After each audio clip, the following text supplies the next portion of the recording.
Welcome to a brand new vlog. In this one, I am resetting my mind, heart, body, and space for a brand new school year. This is so important and crucial, especially to stay sane and energized throughout a busy school year. So I am thrilled to share my whole reset routine. Let's get started.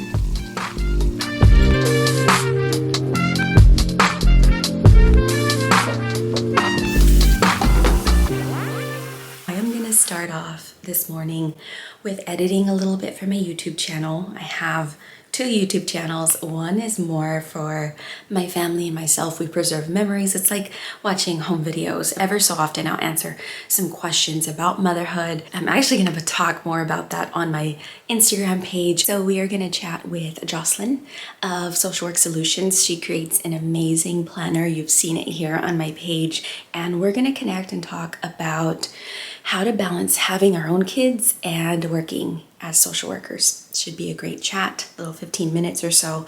That's a little later this morning, so that's why I'm already ready to go. Of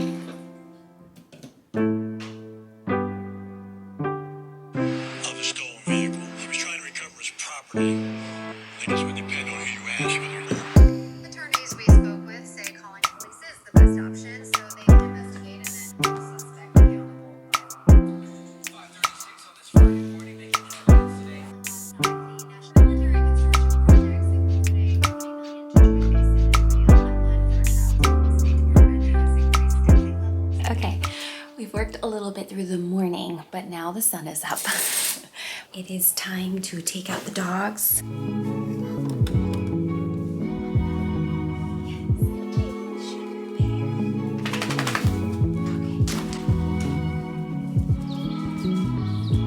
Stretch.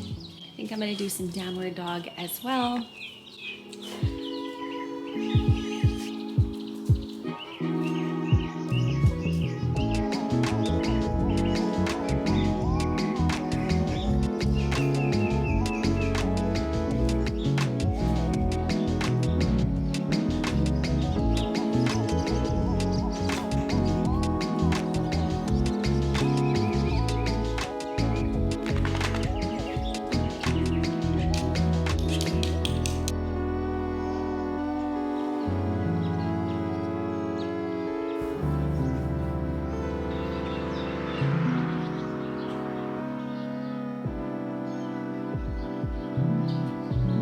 I am not as consistent as I want to be in my meditation practice. There is always room for growth, and it is definitely an area that I'm wanting to grow in because I realize that I need to make space in my mind for my creativity to flow through. Creativity is not only like for artists and writers, but in creating interventions and coming up, because I do come up, I like to mix different theories. I get this question a lot, and I've asked this question of other social workers as well, and the best of the best, they kind of mix different theories up according to the client that is in front of you, because it's not all gonna work like a checklist. I think that's the biggest misconception going into clinical practice, that you're gonna have a checklist to go through and save or solve or fix people. That's not what this is about at all. It actually takes a lot of creativity, a lot of mixing and fusing of different theories and interventions and coming up with interventions. And I can't come up with interventions if my mind isn't clear, balanced, and focused.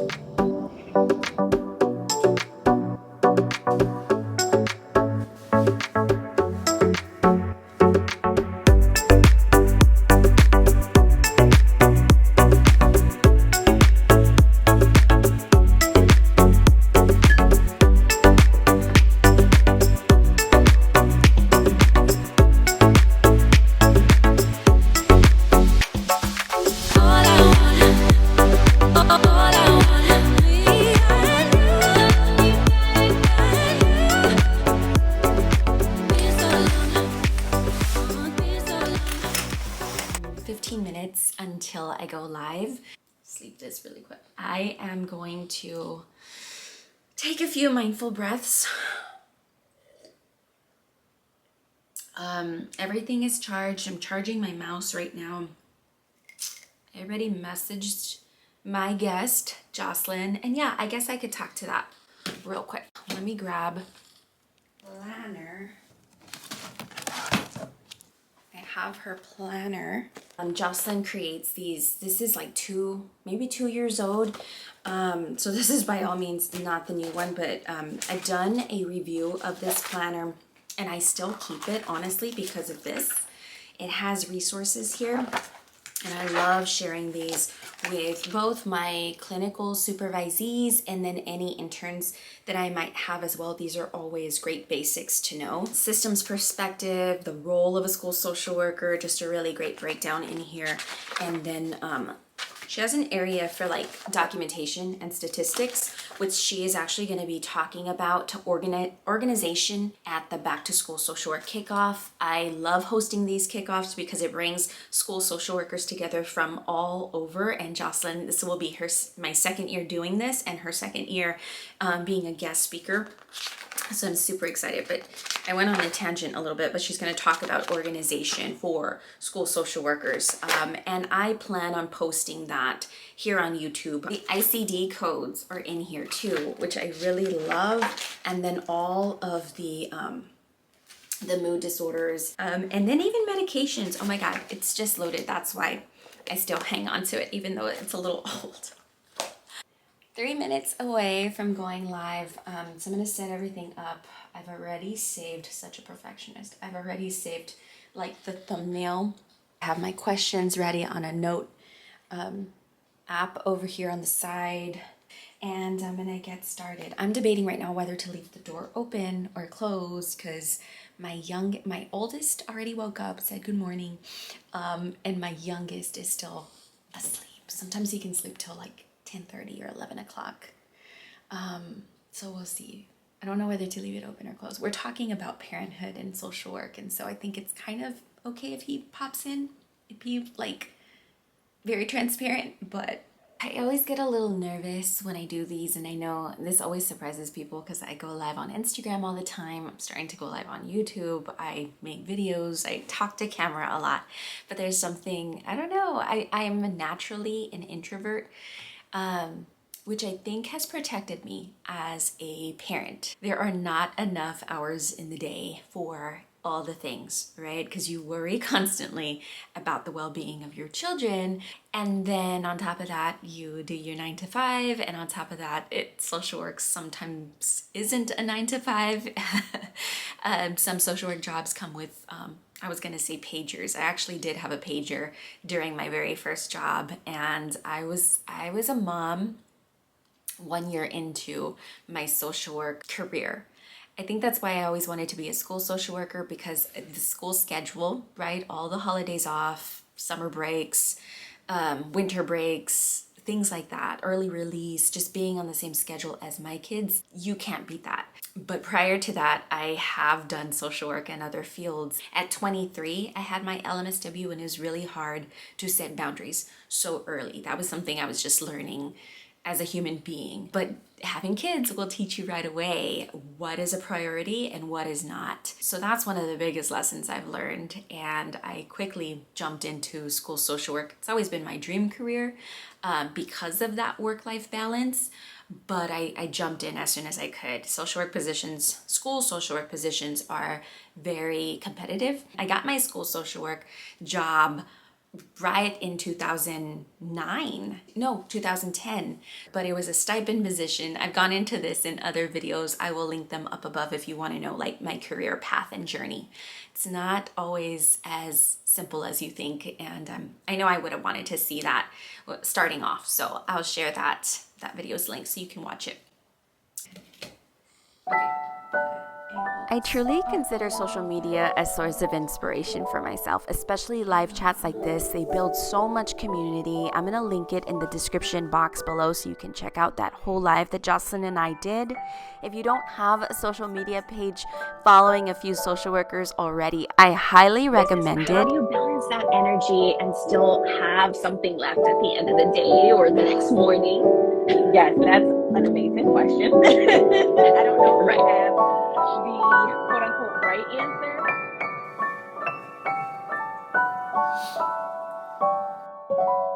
And I also recommend just doing a general social media audit as well before your school year starts. Go through who you're following and make sure that everything you see on the daily, right, in this feed is truly feeding your heart, mind, body, and soul. Sometimes I do have to mute certain posts or stories because they're not productive to what I need or what I'm needing at the moment. A way that I get my mind prepped and reset for a new school year is by writing a letter to myself. In this letter, I jot down things that I'm excited about, I set intentions, and I also write down some of the anxieties that are coming to mind. It's really nice to revisit this letter at the end of the year or even in other years past. I've written a letter to my first year school social work self, and I'm going to link that in the description box below. Hopefully you find it inspirational.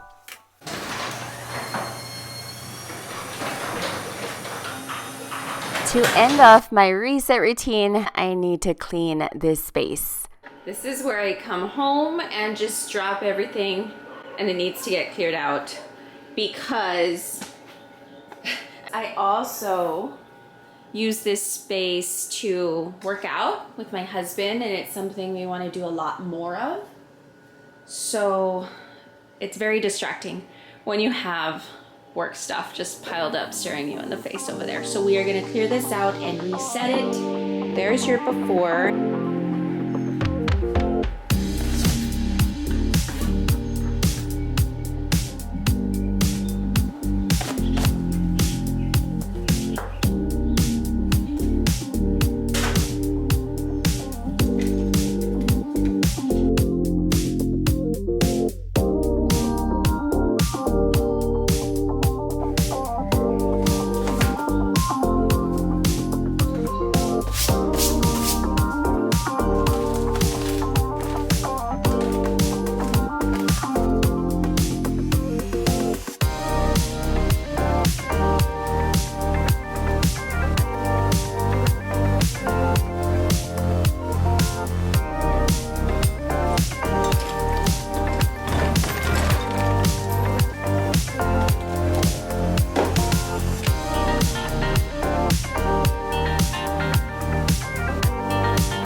The decluttering is my least favorite part of it all, but it is so needed. I already feel so much lighter to start and continue a successful school year. Let's chat in the comments. Let me know if you've already started into your school year and what you do to prep and reset. Until next time, I'm wishing you social work success. Bye-bye.